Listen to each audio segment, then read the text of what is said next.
ಎಲ್ಲರಿಗೂ ನಮಸ್ಕಾರ.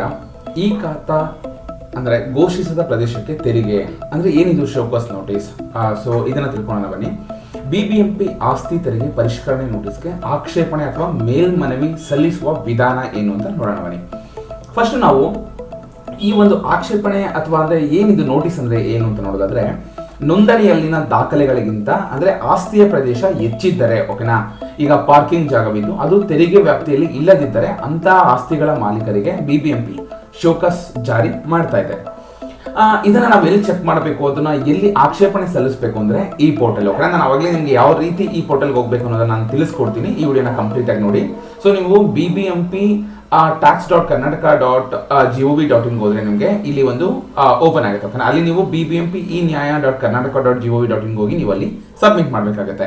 ಇದು ಈ portal BBMP court case monitoring system ಅಂತ ಹೇಳ್ತಾರೆ. ಅಂದ್ರೆ BBMP ನ್ಯಾಯಾಲಯಗಳ ಪ್ರಕರಣಗಳ ಮೇಲ್ವಿಚಾರಣೆ ವ್ಯವಸ್ಥೆ ಅಂತ ಈ ಒಂದು ಪೋರ್ಟಲ್ಗೆ ಹೋಗ್ಬೇಕು.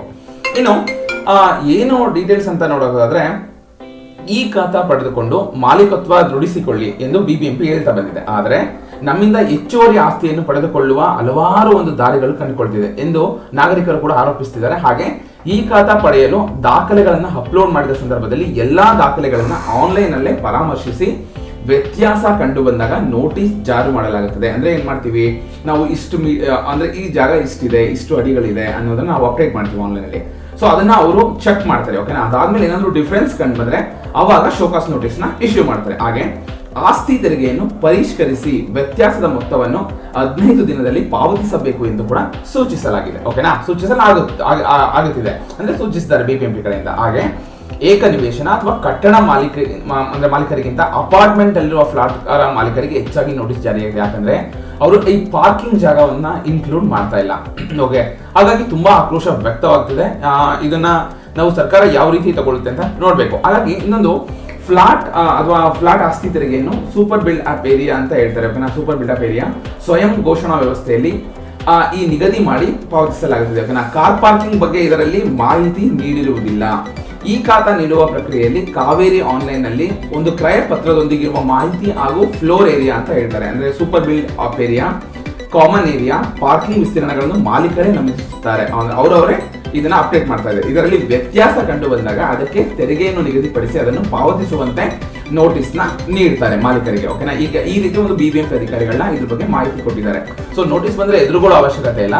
ನೀವೇನಾದ್ರೂ ಒಂದು ತಪ್ಪಾಗಿ ಆ ಏರಿಯಾ ವಿಸ್ತೀರ್ಣಗಳನ್ನ ನೀವು ಅಪ್ಡೇಟ್ ಮಾಡಿದ್ರೆ ಅದಕ್ಕೆ ನೋಟಿಸ್ ಕೊಡ್ತಾರೆ. ಹಾಗೆ ಅಂದ್ರೆ ಈಗ ಮಾಲೀಕರೊಬ್ಬರು ವಸತಿ ಪ್ರದೇಶದ ಎಕ್ಸಾಂಪಲ್ ಅನ್ನು ಹೇಳ್ತಾ ಇರೋದು 1275 ಚದರ ಅಡಿ ಕಟ್ಟಡಕ್ಕೆ ಈ ವಲಯದಲ್ಲಿ 2968 ಆಸ್ತಿ ತೆರಿಗೆ ಪಾವತಿಸುತ್ತಾರೆ. 120 ಚದರ ಅಡಿಯ ಪಾರ್ಕಿಂಗ್ ಪ್ರದೇಶವನ್ನು ಈ ಖಾತಾ ಪ್ರಕ್ರಿಯೆಯಲ್ಲಿ ದಾಖಲಿಸಿದ್ದಾರೆ. ಇದಕ್ಕೆ ತೆರಿಗೆ ಪಾವತಿಸಿರಲಿಲ್ಲ. ಹಾಗಾಗಿ ಇದಕ್ಕೆ ಒಂದು 130 ರೂಪಾಯಿ ವ್ಯತ್ಯಾಸ ತೆರಿಗೆ ಪಾವತಿಸಲು ನೋಟಿಸ್ ಜಾರಿ ಮಾಡಲಾಗಿದೆ.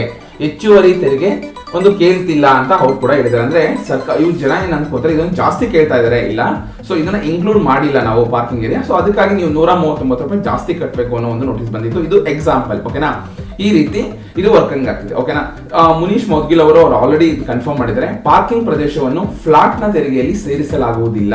ಫ್ಲಾಟ್ ಆಸ್ತಿ ತೆರಿಗೆ ದರದ ಅರ್ಧದಷ್ಟು ಪ್ರತ್ಯೇಕ ತೆರಿಗೆ ವಿಧಿಸಲಾಗುತ್ತದೆ. ಇದು 2008ರಿಂದಲೇ ಜಾರಿಯಲ್ಲಿದೆ ಅಂತ ಅವರು ಕೂಡ ಕನ್ಫರ್ಮ್ ಮಾಡಿದ್ದಾರೆ. ಹಾಗೆ ಪಾರ್ಕಿಂಗ್ಗೆ ಹೆಚ್ಚು ತೆರಿಗೆ ವಸೂಲಿ, ಫ್ಲಾಟ್ ಆಸ್ತಿ ತೆರಿಗೆಯಲ್ಲಿ ಪಾರ್ಕಿಂಗ್, ಕಾಮನ್ ಏರಿಯಾ ಶುಲ್ಕವು ಸೇರುವುದರಿಂದ ಪ್ರತ್ಯೇಕವಾಗಿ ತೆರಿಗೆ ಪಾವತಿಸುವಂತಿಲ್ಲ ಎಂದು ರೇರಾ ಕೂಡ ಹೇಳಿದೆ. ಅದರಂತೆ ಇಲ್ಲಿವರೆಗೆ ಆಸ್ತಿ ತೆರಿಗೆ ಪಾವತಿಸಲಾಗುತ್ತಿದ್ದು, ಆದರೆ ಇದೀಗ BBMP ಅವರು ಈ ಖಾತಾ ಪಡೆದುಕೊಂಡ ಮೇಲೆ ಪಾರ್ಕಿಂಗ್ಗೆ ಪ್ರತ್ಯೇಕ ತೆರಿಗೆ ಕಟ್ಟಬೇಕು ಅನ್ನೋದು ಹೇಳಲಾಗ್ತಿದೆ. ಅದನ್ನು ಕೂಡಲೇ ಪಾವತಿಸಬೇಕೆಂದು ಕೂಡ ಜನರಿಗೆ ನೋಟಿಸ್ ನೀಡಿ ಹಿಂಸೆ ಕೊಡ್ತಿದ್ದಾರೆ ಅನ್ನೋದು ಕೂಡ ಕೆಲವರು ಮಾಲೀಕರು ಹೇಳಿದ್ದಾರೆ. ಇದನ್ನ ಯಾವ ರೀತಿ ತಗೋತಾ ಇದ್ದಾರೆ ಜನ ಅನ್ನೋದನ್ನ ಕಾದು ನೋಡ್ಬೇಕು. ಹಾಗೆ ಆಕ್ಷೇಪಣೆಗೆ ಅವಕಾಶ. ಇಲ್ಲಿ ಮನುಷ್ಯ ಹೇಳಿದ್ದಾರೆ, ಕ್ರಯ ಪತ್ರದಲ್ಲಿರುವ ಪ್ರದೇಶಕ್ಕಿಂತ ಕಡಿಮೆ ಪ್ರದೇಶಕ್ಕೆ ಆಸ್ತಿ ತೆರಿಗೆ ಪಾವತಿಸಿದ ಸಂದರ್ಭದಲ್ಲಷ್ಟೇ BBMP ನೋಟಿಸ್ ಕೊಡ್ತಾ ಇದೆ. ನಾವು ಸುಮ್ಮನೆ ಕೊಡ್ತಿಲ್ಲ. ನೀವು ಆನ್ಲೈನ್ ಅಲ್ಲಿ ಆಕ್ಷೇಪಣೆ ಅಥವಾ ಮೇಲ್ಮನವಿ ಸಲ್ಲಿಸುವ ಅವಕಾಶ ಕೂಡ ಇದೆ. ದಾಖಲೆಗಳ ಆಧಾರದ ಮೇಲೆ ತೀರ್ಮಾನ ತೆಗೆದುಕೊಳ್ತೀವಿ. ಏನು ಒಂದು ಡಾಕ್ಯುಮೆಂಟ್ಸ್ ಇದೆ ಅದ್ರ ಮೇಲೆ ನಾವು ತೀರ್ಮಾನ ತೆಗೆದುಕೊಳ್ತೀವಿ. ನಾನು ಹೇಳಿದಾಗೆ BBMP e-nyaya.karnataka.gov.in ಹೋದ್ರೆ ನೀವು ಮೂಲಕ ಆನ್ಲೈನ್ ಅಲ್ಲಿ ನಾಗರಿಕರು ಆಕ್ಷೇಪಣೆ ಸಲ್ಲಿಸಬಹುದು. ಇಲ್ಲಿ ಯಾವುದೇ ರೀತಿ ಲಾಯರ್ ಅವಶ್ಯಕತೆ ಇಲ್ಲ ಅಥವಾ ಆಫೀಸರ್ ಅವಶ್ಯಕತೆ ಇಲ್ಲ. ನೀವೇ ಇದನ್ನ ಖುದ್ದಾಗಿ ಇದನ್ನ ಅಪ್ಡೇಟ್ ಮಾಡಬಹುದು. ಅಂದ್ರೆ BBMP ಕಂದಾಯ ವಿಭಾಗದ ವಿಶೇಷ ಆಯುಕ್ತ ಮುನೀಶ್ ಮದ್ಗಿಲ್ ಅವರು ಆಲ್ರೆಡಿ ತಿಳಿಸಿದ್ದಾರೆ. ಓಕೆನಾ? ಸೊ ನೀವು ಲಾಯರ್ನ ಮೀಟ್ ಮಾಡೋ ಅವಶ್ಯಕತೆ ಇಲ್ಲ, ಅಥವಾ ಯಾವುದೇ ಒಂದು ಆಫೀಸರ್ನ ಮೀಟ್ ಮಾಡೋ ಅವಶ್ಯಕತೆ ಕೂಡ ಇಲ್ಲ. ನೀವೇ ಹೋಗಿ ಇದನ್ನ ಸಬ್ಮಿಟ್ ಮಾಡ್ಬೋದು. ಓಕೆನಾ? ಬೇಸ್ಡ್ ಆನ್ ನಿಮ್ಮ ಒಂದು ಬೇಸಿಕ್ ಡಾಕ್ಯುಮೆಂಟ್ಸ್ ಮೇಲೆ ಇದನ್ನ ಸಬ್ಮಿಟ್ ಮಾಡಬೇಕಾಗುತ್ತೆ. ಇಂದಿನ ಹಸ್ತಚಾಲಿತ ವ್ಯವಸ್ಥೆಗೆ ಹೋಲಿಸಿದರೆ ಇದು ತುಂಬಾ ಪಾರದರ್ಶಕ ಆನ್ಲೈನ್ ನಲ್ಲಿ ವ್ಯವಸ್ಥೆ ಆಗಿದ್ದು, ಇದೀಗ ವ್ಯವಸ್ಥೆಯಲ್ಲಿ ಸ್ಥಳೀಯ ಕಂದಾಯ ಪರಿವೀಕ್ಷಕರು, ತೆರಿಗೆ ನಿರೀಕ್ಷಕರು ನೋಟಿಸ್ ನೀಡುತ್ತಿದ್ದಾರೆ. ಆಕ್ಷೇಪಣೆ ಸ್ಥಳೀಯ ಸಹಾಯಕ ಒಂದು ಕಂದಾಯ ಅಧಿಕಾರಿ ಏನಿದ್ದಾರೆ ಅವರು ಕಚೇರಿಗೆ ಭೇಟಿ ನೀಡಿ ನೀವು ಸಲ್ಲಿಸಬೇಕಾಗುತ್ತದೆ. ನಾಗರಿಕರು ಸ್ಥಳೀಯ ಸಿಬ್ಬಂದಿಯ ಮೇಲೆ ಅವಲಂಬಿತರಾಗುತ್ತಿದ್ದಾರೆ. ಈಗ ಆನ್ಲೈನ್ ಅಲ್ಲಿ ಎಲ್ಲಾ ಪ್ರಕ್ರಿಯೆ ನಡೆದಿದೆ ಅಂತ ಕೂಡ ಅವರು ಕನ್ಫರ್ಮ್ ಮಾಡಿದ್ದಾರೆ. ಓಕೆನಾ? ಇದು ಇವತ್ತಿನ ಅಪ್ಡೇಟ್. ನೀವು ಯಾವ ರೀತಿ ನಿಮ್ಗೆ ಏನಾದ್ರು ನೋಟಿಸ್, ಶೋಕಾಸ್ ನೋಟಿಸ್ ಬಂದ್ರೆ ನೀವು ಎದುರೋ ಅವಶ್ಯಕತೆ ಇಲ್ಲ. ನೀವು ನಿಮ್ಮ ಡಾಕ್ಯುಮೆಂಟ್ಸ್ ನೀವು ಸಬ್ಮಿಟ್ ಮಾಡಿ ಆನ್ಲೈನ್ ಅಲ್ಲಿ ನೀವು ಅದನ್ನ ರೈಸ್ ಮಾಡಬಹುದು. ಓಕೆನಾ? ಅದಕ್ಕೆ ರಿಪ್ಲೈ ಮಾಡಬಹುದು.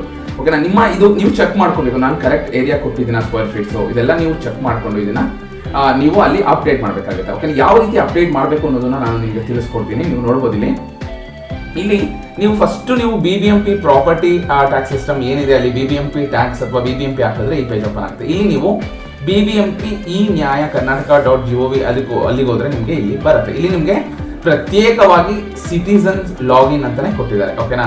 ಸೊ ಇಲ್ಲಿ ಗೊತ್ತಾಯ್ತು ನಿಮಗೆ. ಓಮ್ ಹೋದ್ರೆ ನಿಮಗೆ ಇಲ್ಲಿ ಬರುತ್ತೆ ರಿಜಿಸ್ಟರ್ಡ್ ಎಷ್ಟೇನು ಆನ್ಲೈನ್ ಕೇಸಸ್ ಏನಿದೆ ನೋಡಿ. ಈಗ ಯಲಹಂಕ 568 ಕೇಸ್ ಇದೆ, ಮಹದೇವಪುರ 1035 ಕೇಸಸ್ ಇದೆ. ಈ ರೀತಿ ಒಟ್ಟಾರೆ ಆಲ್ರೆಡಿ ಬೆಂಗಳೂರಲ್ಲಿ 5180 ಕೇಸಸ್ ಆಗಿದೆ. So pending at case worker ಹತ್ರ ಇಷ್ಟು ಪೆಂಡಿಂಗ್ ಇದೆ, ಪೆಂಡಿಂಗ್ ಅಟ್ ಮ್ಯಾನೇಜರ್ ಅಂದ್ರೆ ನೆಕ್ಸ್ಟ್ ಆ ಸ್ಟೇಟಸ್ ಬರ್ತಾ ಇರುತ್ತೆ. ನೀವು ಚೆಕ್ ಮಾಡಬಹುದು ನಿಮ್ಮ ಸ್ಟೇಟಸ್ ನ ಆಮೇಲೆ. ಸೊ ಇಲ್ಲಿ ನೋಡ್ಬೋದು ನೀವು, ಇಲ್ಲಿ ನೋಡಿ ಇಲ್ಲಿ ಆಲ್ರೆಡಿ ಅವರೇ ಕೊಟ್ಟಿದ್ದಾರೆ. ಸೊ ನಿಮಗೆ ಇಲ್ಲಿ ವಿಡಿಯೋ ಕೂಡ ನೋಡಬಹುದು. ಅದೇ ರೀತಿ ಇಲ್ಲಿ ಲಾಗಿನ್ ಇದೆ, ಸಿಟಿಸನ್ಸ್ ಲಾಗಿನ್ ಹೋದ್ರೆ ನೀವು ಇಲ್ಲಿ ನಿಮ್ಮ ಮೊಬೈಲ್ ನಂಬರ್ನ ಹ್ಯಾಡ್ ಮಾಡಿ ಎಂಟೈರ್ ಪಾಸ್ವರ್ಡ್ ಕೊಟ್ಟರೆ ನಿಮಗೆ ಲಾಗಿನ್ ಆಗುತ್ತೆ. ನೀವು ರಿಜಿಸ್ಟರ್ ಆಗಿಲ್ಲ ಅಂದ್ರೆ ಇಲ್ಲಿ ಕೂಡ ನೀವು ರಿಜಿಸ್ಟರ್ ಆಗ್ಬೋದು. ಮೊಬೈಲ್ ನಂಬರ್ ಮುಖಾಂತರ ನೀವು ರಿಜಿಸ್ಟರ್ ಆಗ್ಬೋದು. ಆಮೇಲೆ ನಿಮ್ಮ ಬೇಸಿಕ್ ಡಾಕ್ಯುಮೆಂಟ್ ಡೀಟೇಲ್ನ ಇಲ್ಲಿ ಕೇಳ್ತಾರೆ. ಓಕೆನಾ? ಸೊ ಏನಕ್ಕೆ ಯಾವ ಉದ್ದೇಶ? ಇವಾಗ ಬರ್ತಿರೋದು ಒಂದು ಟ್ಯಾಕ್ಸ್ ರಿಲೇಟೆಡ್ ಅಷ್ಟೇ. ಅಂದ್ರೆ ನಾವು ಏನಾದರೂ ಈಗ ಎಕ್ಸಾಂಪಲ್ ಯಾವುದೋ ಒಂದು ನೋಟಿಸ್ ಬಂದಿದೆ, ಒಂದು 250 ರೂಪಾಯಿ ಕಟ್ಟಿ, 1000 ರೂಪೀಸ್ ಕಟ್ಟಿ, 3000 ಕಟ್ಟಿ ಅಂತ. ಸೊ ಅದ್ರ ರಿಲೇಟೆಡ್ ನೀವು ಸೆಲೆಕ್ಟ್ ಮಾಡಿ ನೆಕ್ಸ್ಟ್ ಈ ಖಾತೆಗೂ ಬರುತ್ತೆ ಅಂತ ಹೇಳಿದ್ದಾರೆ. ಇಲ್ಲಿ ಆನ್ಲೈನ್ ವ್ಯವಸ್ಥೆ ಮಾಡ್ಕೊಡ್ತೀವಿ ಅಂತ. ಸೊ ಇವಾಗ ನೀವು ಆಸ್ ಆಫ್ ನಾವು ನೀವು ಇದನ್ನ ಪ್ರಾಪರ್ಟಿ ಟ್ಯಾಕ್ಸ್ ನಮ್ದು ಈ ತರ ನೋಟಿಸ್ ಬಂದಿದೆ ಅಂತ ಹೇಳಿ ನೀವೆಲ್ಲ ಡಾಕ್ಯುಮೆಂಟ್ಸ್ ಅಥವಾ ಡೀಟೇಲ್ಸ್ ನಿಮ್ದು ಪ್ರಾಪರ್ಟಿ ನಂಬರ್ ಎಲ್ಲ ಅಪ್ಡೇಟ್ ಮಾಡಿದ್ರೆ ಸೊ ಆಟೋಮೆಟಿಕ್ ಇದು ಬರುತ್ತೆ. ಅಲ್ಲೇ ನಿಮ್ಗೆ ಹೇಳ್ತಾರೆ ಈ ಒಂದು ಪೋರ್ಟಲ್ ಅಲ್ಲಿ ಇದಕ್ಕೆ ಲಾಯರ್ ಅಥವಾ ಯಾವುದೇ ಒಂದು ಲಾಯರ್ ಅವಶ್ಯಕತೆ ಇಲ್ಲ, ಆಫೀಸರ್ ಅಂತ. ಓಕೆನಾ? ಸೊ ಇಲ್ಲಿ ನೀವು BBMP ನ್ಯಾಯಾಲಯಗಳ ಪ್ರಕರಣ ಮೇಲ್ವಿಚಾರಣೆ ವ್ಯವಸ್ಥೆಯಲ್ಲಿ ನೀವು ಅಪ್ಡೇಟ್ ಮಾಡಬಹುದು. ನೀವು ಒಂದೇ ಸಲ ಟ್ಯಾಕ್ಸ್ ಕಟ್ಟೋಂಗಿಲ್ಲ. ಸೊ ಆಮೇಲೆ ನಿಮಗೆ ಕಟ್ಟಲೇಬೇಕು ಅನ್ನೋದ್ರ ಮೇಲೆ ಕಂಪ್ಲೀಟ್ ಆಗಿ ಇಲ್ಲ ಆಫೀಸರ್ಸ್ ಈ ತರ ಡಾಕ್ಯುಮೆಂಟ್ಸ್ ಕರೆಕ್ಟ್ ಆಗಿದೆ, ನೀವು ಈ ತರ ಸರಿಯಾಗಿ ಕಟ್ಟಿಲ್ಲ, ಸೊ ಈ ತರ ಇದೆ ಅಂತ ಕಂಪ್ಲೀಟ್ ಆದ್ಮೇಲೆ ನೀವು ಅವಾಗ ಟ್ಯಾಕ್ಸ್ ಕಟ್ಟಬೇಕಾಗುತ್ತೆ. ಅಥವಾ ನಿಮ್ಮ ಒಂದು ನೀವು ಕೊಟ್ಟಿರೋ ಡಾಕ್ಯುಮೆಂಟ್ಸ್ ಸರಿ ಇದೆ, BBMPನೇ ರಾಂಗ್ ಅಪ್ಡೇಟ್ ಆಗಿದೆ ಅಂದ್ರೆ ನೀವು ಅವಾಗ ಟ್ಯಾಕ್ಸ್ ಕಟ್ಟೋ ಅವಶ್ಯಕತೆ ಇರಲ್ಲ. ಸೊ ಇದು ಒಟ್ಟಾರೆ BBMP ನ್ಯಾಯಾಲಯಗಳ ಪ್ರಕರಣ ಮೇಲ್ವಿಚಾರಣೆ ವ್ಯವಸ್ಥೆ ಈ ರೀತಿ ಒಂದು ಕಲ್ಪಿಸಿಕೊಟ್ಟಿದ್ದಾರೆ ಸರ್ಕಾರದಿಂದ. ಇದನ್ನ ಒಂದು ಗುಡ್ ಥಿಂಗ್ ಅಂತ ಕೂಡ ಹೇಳ್ಬೋದು. ಓಕೆನಾ? ಸೊ ಒಟ್ಟಾರೆ ಕಂಪ್ಲೀಟ್ ಇದು ಇನ್ಫಾರ್ಮೇಶನ್. ನಿಮ್ಗೆ ಇದ್ರ ಬಗ್ಗೆ ಏನಾದರೂ ಡೌಟ್ ಇದ್ರೆ ಕಮೆಂಟ್ ಮುಖಾಂತರ ತಿಳಿಸಿ. ನಾನು ನಿಮಗೆ ಈ ಕಂಪ್ಲೀಟ್ ಲಿಂಕ್ ಕೂಡ ಹಾಕಿರ್ತೀನಿ. ಓಕೆನಾ? ಯಾವ ಪೋರ್ಟಲ್ ಅಂದ್ಬಿಟ್ಟು. ಸೊ ಇದೇ ರೀತಿ ಒಂದು ಹೆಚ್ಚಿನ ಅಪ್ಡೇಟ್ಗಾಗಿ ನನ್ನ ಯೂಟ್ಯೂಬ್ ಚಾನಲ್ ಸಬ್ಸ್ಕ್ರೈಬ್ ಆಗಿ ಇದೇ ರೀತಿ ಸಪೋರ್ಟ್ ಮಾಡ್ತಾ ಇರಿ. ವಿಡಿಯೋ ನೋಡೋದಕ್ಕಾಗಿ ಧನ್ಯವಾದಗಳು.